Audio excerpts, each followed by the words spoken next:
नमस्कार साथियों आज की इस वीडियो में हम एसएससी एमटीएस 17 अक्टूबर ऑल शिफ्ट में आए हुए प्रश्नों को देखेंगे। जी हाँ दोस्तों, जीके जीएस के 100% रियल प्रश्न एक्यूरेट आंसर के साथ देखने वाले हैं। चलिए ज़्यादा समय न लेते हुए वीडियो को स्टार्ट करते हैं। बीच बीच में बातें होते रहेंगी हमारी आपकी, ठीक है। पहले प्रश्न की अगर बात की जाए तो अनब्रेकेबल किसकी आत्मकथा है, ठीक है साथियों। पहले आपको सेकंड और थर्ड शिफ्ट करवाएंगे, उसके बाद फर्स्ट शिफ्ट का क्वेश्चन देखने को मिलेगा आपको, ठीक है। इसलिए घबराइएगा नहीं, आराम से धैर्यपूर्वक वीडियो को देखिए। अनब्रेकेबल किसकी आत्मकथा है? मैरी कॉम इसका राइट आंसर है। अनब्रेकेबल एंड ऑटोबायोग्राफी भारतीय मुक्केबाज मैरी कॉम की आत्मकथा है, ठीक है। मैरी कॉम इसका राइट आंसर है, आपको ध्यान में रखना है। अगला प्रश्न है कि मौलिक अधिकारों के लिए बनी उप समिति के अध्यक्ष कौन थे? तो इसका जो राइट आंसर है वो है जेबी कृपलानी, ठीक है, जेबी कृपलानी। देखिए, मौलिक अधिकारों के लिए बनी संविधान सभा की जो सलाहकार समिति के अध्यक्ष थे वो सरदार वल्लभ भाई पटेल थे, ठीक है। वहीं जो मौलिक अधिकार की उप समिति थी जो है उसके अध्यक्ष जो थे वो जेबी कृपलानी थे, ये ध्यान रखना है आपको, ठीक है। सरदार वल्लभ भाई पटेल को भारत का लौह पुरुष कहा जाता है। वह भारत के पहले उप प्रधानमंत्री और भारत के पहले गृह मंत्री थे। भारत के उप प्रधानमंत्री और पहले गृह मंत्री थे, ठीक है। ये फैक्ट भी आपको ध्यान में रखना चाहिए। अगला प्रश्न है कि सचिन तेंदुलकर ने अपना 100वां शतक किस देश के खिलाफ लगाया था? तो ये है बांग्लादेश, ठीक है। राइट आंसर क्या है इसका? बांग्लादेश। सचिन तेंदुलकर ने अपना 100वां अंतर्राष्ट्रीय शतक बांग्लादेश के खिलाफ लगाया था। यह शतक उन्होंने 16 मार्च 2012 को एशिया कप के मैच में मीरपुर के शेरे बांग्ला नेशनल स्टेडियम में लगाया था, ठीक है। यह बांग्लादेश के खिलाफ उनका पहला वनडे शतक था। इस मैच में उन्होंने 147 गेंदों पर 114 रन बनाए थे, ठीक है। सचिन तेंदुलकर अंतर्राष्ट्रीय क्रिकेट में 100 शतक लगाने वाले पहले और एकमात्र बल्लेबाज हैं। सचिन को मास्टर ब्लास्टर के नाम से भी जाना जाता है। उन्हें 2014 में भारत रत्न से सम्मानित किया गया था। अब यहाँ पे बात एक और आई, ध्यान रखिए, प्रश्न बनता है कि भारत रत्न से सम्मानित होने वाला एकमात्र खिलाड़ी, ठीक है।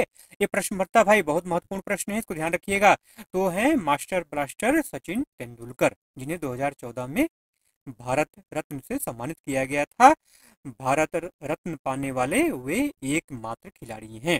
अगला प्रश्न है कि मोजार्ट ऑफ मद्रास किसे कहा जाता है? रिपीटेड क्वेश्चन है, अभी पिछले दिनों आया था। तो ए आर रहमान इसका राइट आंसर है, ठीक है। प्रसिद्ध भारतीय संगीतकार, गायक और गीतकार ए आर रहमान को मद्रास का मोजार्ट कहा जाता है। टाइम्स पत्रिका ने उन्हें यह उपाधि दी थी। फिल्म इस्लम डॉग मिलेनियम में उनके संगीत के लिए उन्हें 2 ऑस्कर पुरस्कार, 2 ग्रैमी पुरस्कार, 1 बाफ्टा पुरस्कार और 1 गोल्डन ग्लोब मिला था, ठीक है। यह गोल्डन ग्लोब अवार्ड से सम्मानित होने वाले पहले भारतीय थे। ये फैक्ट भी आपको ध्यान में रखना है। अगला प्रश्न है कि बैलाटा लोक नृत्य का संबंध किस राज्य से है? कर्नाटक इसका राइट आंसर है। अगला प्रश्न पूछा गया है कि देवेंद्र फडणवीस किस राज्य के उप मुख्यमंत्री हैं? इसका राइट आंसर है महाराष्ट्र, महाराष्ट्र के मुख्यमंत्री थे, ठीक है। कोणार्क नृत्य महोत्सव कब मनाया जाता है? इसका राइट आंसर है दिसंबर में मनाया जाता है। कोणार्क नृत्य महोत्सव हर साल 1 से 5 दिसंबर के बीच आयोजित किया जाता है। ये उड़ीसा के कोणार्क में सूर्य मंदिर के सामने आयोजित होने वाला 5 दिवसीय नृत्य महोत्सव है। इस महोत्सव की शुरुआत पद्मश्री गुरु गंगाधर प्रधान ने किया था, ठीक है। अच्छा, कोणार्क का जो सूर्य मंदिर है इसको 1984 में यूनेस्को के विश्व विरासत स्थल में भी शामिल किया गया है, घोषित किया गया है, ठीक है। अगला प्रश्न है कि बारदोली सत्याग्रह से संबंधित क्वेश्चन आया था, ठीक है। देखिए, जो बारदोली सत्याग्रह है भारतीय स्वतंत्रता संग्राम के दौरान जून 1928 में गुजरात में हुआ था, ठीक है। यह एक बहुत बड़ा किसान आंदोलन था जिसका नेतृत्व सरदार वल्लभ भाई पटेल ने किया था। क्यों हुआ था ये? उस समय जो प्रांतीय सरकार थी ना, उसने किसानों के लगान में 22% की वृद्धि कर दी थी, जिसकी वजह से ये आंदोलन, किसानों का ये आंदोलन हुआ था सरदार वल्लभ भाई पटेल के नेतृत्व में, ठीक है। अगले प्रश्न की अगर बात की जाए, साइंस का प्रश्न है कि किस तापमान पर सेल्सियस और फ़ारेनहाइट बराबर होते हैं? -40 डिग्री सेल्सियस, ठीक है। अगला प्रश्न है कि लेटराइट मिट्टी में सबसे ज्यादा कौन सा तत्व पाया जाता है? लेटराइट मिट्टी में सबसे ज्यादा आयरन ऑक्साइड और एल्युमिनियम होता है, ठीक है। ये आपको ध्यान में रखना है। अगला प्रश्न है कि हाथी गुम्फा शिलालेख कहाँ पर स्थित है? तो हाथी गुम्फा जो शिलालेख है ये भुवनेश्वर, उड़ीसा के भुवनेश्वर में स्थित है। ठीक है, देखिए भुवनेश्वर से 3 मील दूर उदयगिरी नाम की एक पहाड़ी है जिसकी एक गुफा में शिलालेख उपलब्ध हुआ है, जिसे कि हाथी गुम्फा शिलालेख से के नाम से जाना जाता है। अगला प्रश्न है कि देवेंद्र झाझरिया का संबंध किस खेल से है? देवेंद्र झाझरिया का संबंध भाला फेंक से है। ठीक है, देवेंद्र झाझरिया जो है एक भारतीय पैरालंपिक खिलाड़ी हैं। ठीक है, और महत्वपूर्ण बातें इनके बारे में जो है उसको जान लीजिए। वे पैरालंपिक में 2 स्वर्ण पदक जीतने वाले भारत के पहले खिलाड़ी हैं। उन्होंने 2004 और 2016 के पैरालंपिक में स्वर्ण पदक जीता था। वह टोक्यो 2020 पैरालंपिक में रजत पदक जीतकर भारत के सबसे सम्मानित पैरालंपिक खिलाड़ी बन गए। वह राजीव गांधी खेल रत्न पाने वाले पहले पैरा एथलीट हैं। ठीक है, और पद्मश्री से सम्मानित होने वाले एकमात्र पैरा एथलीट हैं। वह लगातार 3 पैरा ओलंपिक में मेडल जीतने वाले एकमात्र पैरा एथलीट हैं। वह साल 2024 में भारतीय ओलंपिक समिति के अध्यक्ष भी चुने गए। तो ये सारे फैक्ट जो बता रहा हूँ ना मेरे भाई, ये सब महत्वपूर्ण हैं, पूछे जाएंगे, इनको ध्यान में रखिए। ठीक है, अगला प्रश्न, ओस अमन बोरो किस फसल की किस्में है? तो चावल इसका राइट आंसर है। ठीक है, ओस अमन बोरो ये चावल की 3 किस्में हैं। देखिए असम, पश्चिम बंगाल, उड़ीसा जैसे राज्यों में एक साल में धान की 3 फसलें उगाई जाती हैं। पश्चिम बंगाल को धान का कटोरा भी कहा जाता है क्योंकि यहाँ भारत में सबसे ज्यादा चावल का उत्पादन होता है। अब साल में 3 बार जब चावल की फसल पैदा करेंगे तो भाई तो होगा ही ना। अगला प्रश्न है कि राष्ट्रीय शहरी आजीविका मिशन किस पंचवर्षीय योजना के दौरान लागू किया गया था? तो 12वीं पंचवर्षीय योजना इसका राइट आंसर है। ठीक है, राष्ट्रीय शहरी आजीविका मिशन इसको NULM कहते हैं, 12वीं पंचवर्षीय योजना के दौरान लागू किया गया था। इसे आवास और शहरी गरीब उन्मूलन मंत्रालय ने शुरू किया था। इस मिशन को शुरू करने से पहले ये क्या था? स्वर्ण जयंती शहरी रोजगार योजना, मतलब SJSRY था। ठीक है, पूछा जा सकता है कि इसका नाम पहले क्या था। अगला प्रश्न पूछा गया कि बुद्धदेव दासगुप्ता का संबंध किस वाद्य यंत्र से है? तो इसका जो राइट आंसर है वो है सरोद। ठीक है, बुद्धदेव दासगुप्ता को वर्ष 2012 में भारत सरकार ने पद्म भूषण से सम्मानित किया गया था। ये तथ्य भी आपको ध्यान में रखना है। अगला प्रश्न है कि भारतीय राष्ट्रीय कांग्रेस का पहला अधिवेशन कब हुआ था? रिपीटेड क्वेश्चन है। 1885 में। कहाँ हुआ था मर भैया? मुंबई में हुआ था, बंबई में हुआ था। ठीक है, अगला प्रश्न पूछा गया निम्न में से कौन सी कला यूनानियों के द्वारा विकसित किया गया है? तो गांधार कला। गांधार कला बौद्ध धर्म से जुड़ी एक धार्मिक मूर्ति कला शैली है। यह यूनानी, रोमन, बौद्ध या हिंदू यूनानी कला के नाम से भी जानी जाती है। तो गांधार कला इसका राइट आंसर हो गया।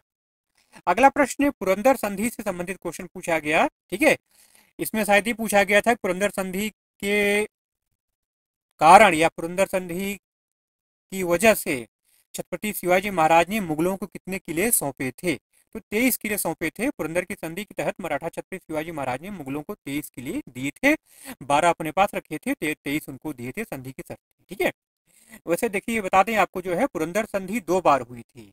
एक तो जो है 11 जून 1665 को हुई थी, जिसकी चर्चा हम ऊपर के प्रश्न में भी किए हैं आंसर के बारे में। ठीक है, 11 जून 1665 को जो संधि हुई थी पुरंदर की संधि, वो मराठा छत्रपति शिवाजी महाराज और मुगल साम्राज्य के सेनापति राजपूत शासक जय सिंह प्रथम के बीच में हुआ था। ठीक है, इसी संधि के तहत छत्रपति शिवाजी महाराज को जो है 23 किले मुगलों को सौंपने पड़े थे। ठीक है, 23 किले ही नहीं सौंपने पड़े थे, और भी इसकी शर्तें थी जो है। ठीक है, 5000 सैनिकों के साथ उनके मुगलों के पक्ष में लड़ना भी था। ठीक है, अपने बेटे संभाजी को उनके पक्ष में लड़ने के लिए भेजा भी था बहुत। ठीक है, बहुत वैसी शर्तें इसकी थी जो है। ठीक है, चलिए इसमें डिटेल में नहीं जाएंगे ज़्यादा जो है। और दूसरी जो पुरंदर की संधि हुई थी वो 1 मार्च 1776 को हुआ था। ये मराठा लोगों और ब्रिटिश ईस्ट इंडिया कंपनी के बीच में हुआ था। ठीक है, तो फिलहाल इतना जानना आपके लिए पर्याप्त है। चलिए अगले प्रश्न में चलते हैं। 2011 की जनगणना के अनुसार सबसे अधिक जनसंख्या वाला राज्य कौन सा है? सबसे अधिक जनसंख्या वाला राज्य है उत्तर प्रदेश। ठीक है, अगला प्रश्न पूछा गया कि इनसैट का फुल फॉर्म क्या है? इनसैट का मतलब होता है मेरे भाई Indian national satellite system. Indian national satellite system. ठीक है, अगला प्रश्न है कि सिंधु नदी जल संधि के बारे में प्रश्न पूछा गया था। देखिए सिंधु जल संधि जो है ये भारत और पाकिस्तान के बीच नदियों के जल के वितरण के लिए हुई एक संधि है। ठीक है, इस पर 19 सितंबर 1960 को कराची में तत्कालीन प्रधानमंत्री जवाहरलाल नेहरू और पाकिस्तान के राष्ट्रपति अयूब खान ने हस्ताक्षर किए थे। विश्व बैंक, वर्ल्ड बैंक की मध्यस्थता पर यह संधि हुई थी। संधि क्या थी ये? इस संधि के तहत भारत को सिंधु नदी प्रणाली के 3 पूर्वी नदियों, कौन कौन सी, रावी, सतलज और ब्यास पर नियंत्रण दिया गया, और पाकिस्तान को जो है 3 पश्चिमी नदियों, झेलम, चिनाब और सिंधु पर नियंत्रण मिला। भारत को सिंधु नदी प्रणाली का 20% पानी मिला। ठीक है, अगला प्रश्न पूछा गया कि सितारा देवी के संबंध किस नृत्य से है? सितारा देवी के संबंध कथक नृत्य से है। ठीक है, आप जो है एक प्रसिद्ध भारतीय कथक नृत्यांगना, गायिका और अभिनेत्री थी। सितारा देवी को कथक क्वीन के नाम से भी जाना जाता है। रविन्द्रनाथ टैगोर ने उन्हें नृत्य सामग्री भी कहा था। ये क्वेश्चन पूछा जाता है, रविन्द्रनाथ टैगोर ने सितारा देवी को किस नाम से संबोधित किया था? तो नृत्य साम्राज्ञी। ठीक है, वैसे इनका असली नाम जो है वो धनलक्ष्मी है। ठीक है, अगला प्रश्न पूछा गया कि सत्यशोधक समाज की स्थापना से संबंधित था। सत्यशोधक समाज की स्थापना किसने की? तो ज्योतिबा फुले ने 24 सितंबर 1873 को महाराष्ट्र के पुणे में की थी। ठीक है, अगले प्रश्न की अगर बात की जाए तो खेलो इंडिया पैरा यूथ गेम्स 2023 का मस्कट क्या था? उज्ज्वला। उज्ज्वला इसका मस्कट था। उज्ज्वला एक छोटी गौरैया है। ठीक है, उज्ज्वला क्या था? एक छोटी गौरैया है। ठीक है, इसको खेलो इंडिया पैरा गेम 2023 का शुभंकर बनाया गया था। अगला प्रश्न पूछा गया कि विदेशों से जो धन प्राप्त होता है, विदेशों से जो अनुदान प्राप्त होता है, उसको किस श्रेणी में रखा जाता है? तो उसको विदेशी सहायता की श्रेणी में रखा जाता है। ठीक है, अगला प्रश्न पूछा गया है कि एशियाटिक सोसाइटी की स्थापना। तो देखिए, एशियाटिक सोसाइटी की स्थापना 15 जनवरी 1784 को विलियम जोन्स ने कोलकाता स्थित फोर्ट विलियम में किया था। अभी फोर्ट विलियम से क्वेश्चन कल आया था। देखिए, उसी से रिलेटेड क्वेश्चन है ये। अगला प्रश्न है कि चीनी का कारमेल सिरप में परिवर्तन क्या कहलाता है? तो कारमेलाइजेशन। ठीक है, अब आपके मन में प्रश्न आता होगा कि कारमेलाइजेशन क्या है? ये कारमेलाइजेशन को अगर सरल शब्दों में बताऊं तो यह वह प्रक्रिया है जो साधारण शर्करा को सुनहरे, समृद्ध और स्वादिष्ट पदार्थ में बदल देती है। ये होता कब है? यह तब होता है जब चीनी के अणु गर्मी के संपर्क में आते हैं। अगले प्रश्न की बात की जाए तो बिशु त्योहार के से संबंधित क्वेश्चन पूछा गया। देखिए, बिशु त्योहार जो है केरल, कर्नाटक के कुछ हिस्सों और माहे में मनाया जाता है। ठीक है, यह मलयालम कैलेंडर के मुताबिक मेदम महीने के पहले दिन मनाया जाता है। यह त्योहार आमतौर पर अप्रैल के मध्य में आता है। इसे मलयाली नववर्ष के रूप में मनाया जाता है। इसे फसल उत्सव के रूप में भी मनाया जाता है। अगला प्रश्न साइंस से है कि कोशिका में पोषक तत्वों का परिवहन किस माध्यम से होता है? कोशिका में पोषक तत्वों, देखिए कोशिका है, शरीर नहीं है। कोशिका में पोषक तत्वों का परिवहन जो है ना, आंतरिक प्रोटीन द्वारा संचालित होता है। ठीक है, विभिन्न आंतरिक प्रोटीन जो होते हैं ना, उनके द्वारा कोशिका में पोषक तत्वों का परिवहन होता है। वहीं शरीर की अगर बात करें तो शरीर में पोषक तत्वों का परिवहन रक्त के जरिए होता है। रक्त में विटामिन है, खनिज, शर्करा, वसा, प्रोटीन जैसे पोषक तत्व होते हैं, तो रक्त के माध्यम से शरीर में जाते हैं। ठीक है, और शरीर में जब जाते हैं, शरीर के माध्यम से फिर कोशिका में जाएंगे, तो कोशिका में इनका जो संचरण होता है वो प्रोटीन के माध्यम से होता है। ठीक है, अगला प्रश्न पूछा गया कि कोहरे में कैद रंग पुस्तक किसकी रचना है? कोहरे में कैद रंग जो है ये गोविंद मित्रा, साहित्यकार गोविंद मित्र द्वारा रचित उपन्यास है, जिसके लिए उन्हें 2008 में साहित्य अकादमी पुरस्कार से सम्मानित किया गया था। ठीक है, अगला प्रश्न है कि एसिटिलीन में कार्बन का प्रतिशत कितना होता है? तो एसिटिलीन में कार्बन का प्रतिशत 92.24% होता है, और एसिटिलीन में हाइड्रोजन का परसेंट होता है 7.76% होता है। एसिटिलीन क्या है? एक रासायनिक यौगिक है जिसका रासायनिक सूत्र क्या होता है? C2H2 होता है। अगले प्रश्न की अगर बात की जाए तो 2021 में पंथी नृत्य के लिए किसे पद्मश्री से सम्मानित किया गया था? तो इसका जो राइट आंसर है वो है डॉक्टर राधेश्याम बारले। ठीक है, डॉक्टर राधेश्याम बारले। डॉक्टर राधेश्याम बारले छत्तीसगढ़ के जाने माने पंथी नर्तक और कलाकार हैं। उन्होंने पंथी नृत्य के जरिए बाबा गुरु घासीदास के संदेशों को बढ़ावा दिया। ठीक है, रघुबर दास किस राज्य के राज्यपाल हैं?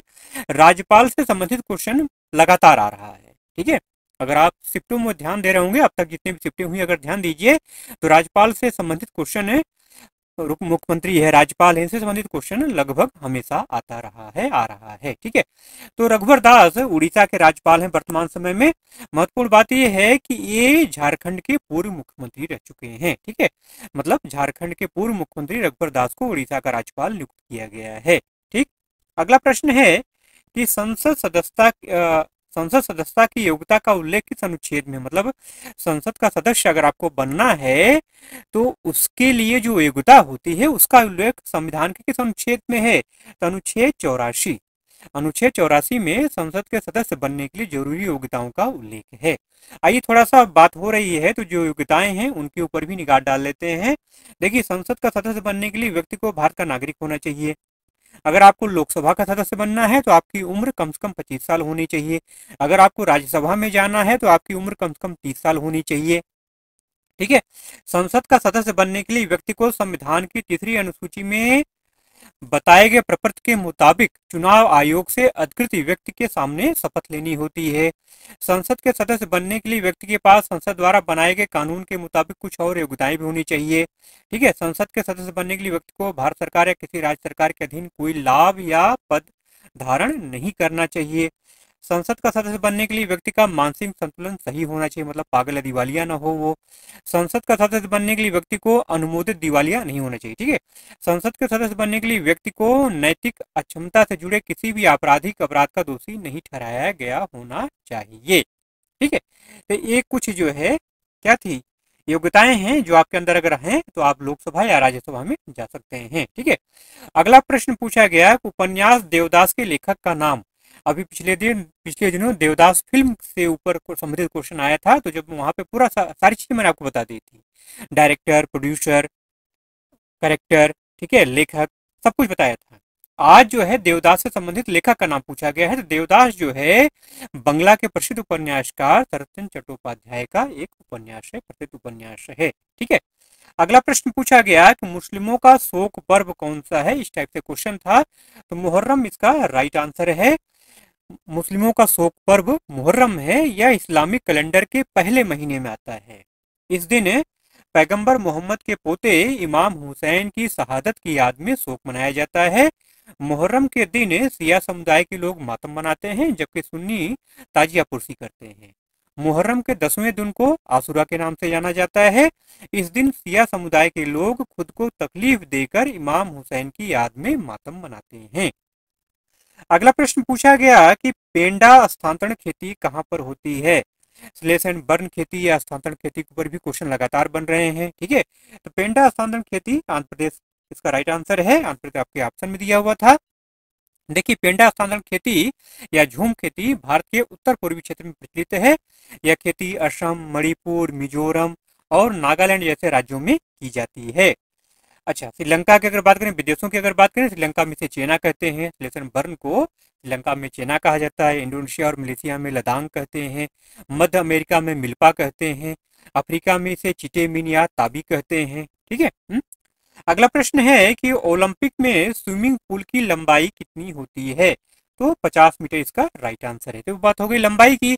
अगर चौड़ाई की बात कर लें तो चौड़ाई होती है 25 मीटर। अगर आपसे लेन पूछा जाए कि ओलंपिक में स्विमिंग पूल में लेन कितने होते हैं, तो 8 लेन होते हैं।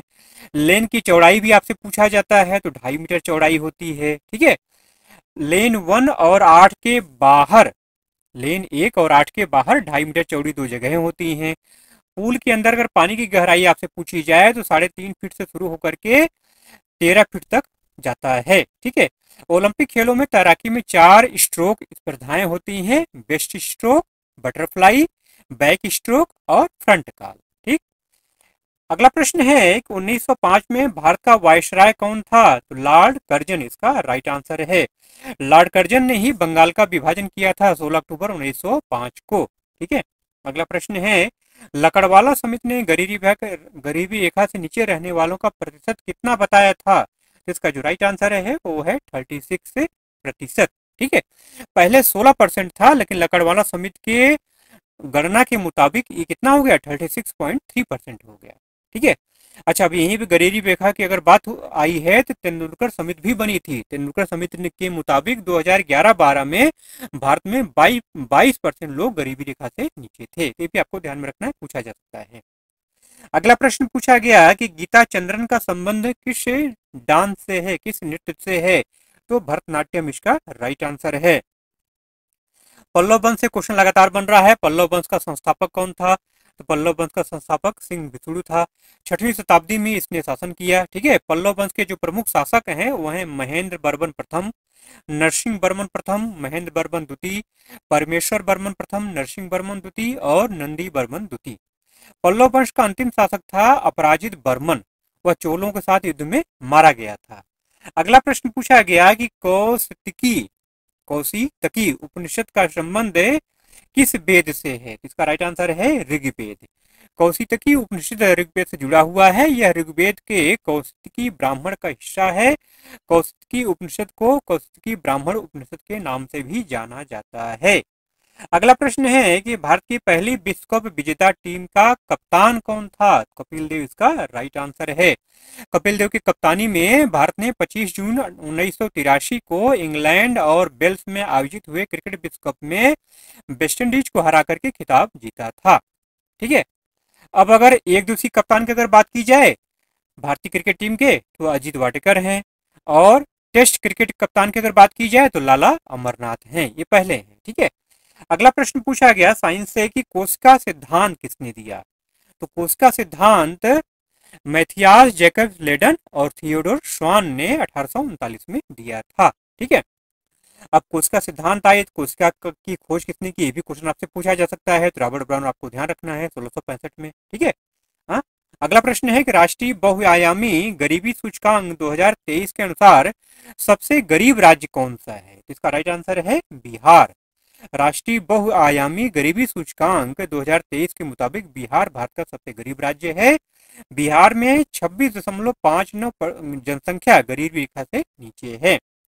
नंबर 2 पर मेघालय है, जहां पे 25.46% जनसंख्या गरीबी रेखा के नीचे है। अगला प्रश्न पूछा गया कि खग्गे खान बख्श का संबंध किस घराने से है, तो देखिए खग्गे नजीर खान के द्वारा स्थापित घराना है मेवाती घराना या जयपुर मेवाती घराना। ठीक है, खग्गे नजीर खान के द्वारा स्थापित घराना है मेवाती घराना। मेवाती घराने से ही संबंधित हैं पंडित जसराज, मोतीराम, मणिराम व संजीव अभ्यंकर, ये सब जाने माने कलंकार मेवाती घराने से ही संबंधित हैं। ठीक है, इसकी स्थापना किसने की है, खग्गे नजीर खान ने। अगला प्रश्न पूछा गया कि एनाल्जेसिक दवाओं का उपयोग कहाँ होता है, एनाल्जेसिक दवाओं का उपयोग दर्द और सूजन में होता है। ठीक है, इन्हें दर्द निवारक भी कहा जाता है। ठीक है, सिर दर्द से लेके गठिया की चोट तक, गठिया तक जो है, सिर दर्द की चोट से लेकर गठिया तक एनाल्जेसिक दवाओं का उपयोग किया जाता है। एंटी इन्फ्लेमेटरी एनाल्जेसिक सूजन, एंटी इन्फ्लेमेटरी एनाल्जेसिक जो होती हैं सूजन को कम करती हैं, और ओपियोइड जो एनाल्जेसिक होते हैं मस्तिष्क के दर्द को कम करते हैं। अगला प्रश्न पूछा गया कि कार्बोनाइजेशन क्या है, कार्बोनाइजेशन एक ऐसी प्रक्रिया है जिसमें कार्बनिक पदार्थों को कार्बन या कार्बन मुक्त अवशेष में बदला जाता है। ठीक है, कार्बोनाइजेशन में ईंधन को बिना हवा के गर्म किया जाता है ताकि ठोस छिद्रयुक्त कार्बन निकल जाए। पृथ्वी की सतह के नीचे अत्यधिक गर्मी और दबाव के कारण विघटित कार्बन आधारित पौधों की सामग्री को कोयले में परिवर्तित करने की प्रक्रिया को भी कार्बोनाइजेशन कहा जाता है। कोयले के कार्बोनाइजेशन का मुख्य उद्देश्य कोक का उत्पादन करना होता है। ठीक है, अगला प्रश्न पूछा गया है कि नरसिंह वर्मन द्वितीय का संबंध किस वंश से था, तो पल्लव वंश इसका राइट आंसर है। ठीक है, नरसिंह वर्मन द्वितीय को राज सिंह या राजमल्ल के नाम से भी जाना जाता है। इन्होंने 695 ईस्वी से 728 ईस्वी तक शासन किया। इन्होंने कई मंदिरों का निर्माण कराया है। ठीक है, इसमें से शोर मंदिर परिसर मामल्लपुरम है, ईश्वर और मुकुंद मंदिर मामल्लपुरम है, लालागिरीश्वर मंदिर पनमलाई है, कैलाश नाथर मंदिर कांची में है, लालमिरी मंदिर कर्नाटक में है। ठीक है, इसके अलावा उन्होंने एक बौद्ध विहार का निर्माण करवाया जिसे आज चीन पैगोडा के नाम से जाना जाता है। ठीक है, तो चलिए इतने सारे प्रश्न मिल पाए थे जो आपको मैंने करा दिए। ठीक है, वीडियो अगर अच्छा लगा हो मेरे भाई तो जाते जाते प्लीज एक लाइक जरूर से कर दीजिएगा, और चैनल पर अगर नए हैं अभी तक आपने सब्सक्राइब नहीं किया है तो सब्सक्राइब कर मेरे भाई बेल आइकन जरूर से प्रेस कर लीजिएगा, नहीं तो नोटिफिकेशन नहीं मिलेगा। ठीक है, चलिए मिलते हैं अगले वीडियो में ऐसे ही कंटेंट के साथ, तब तक के लिए जय हिंद।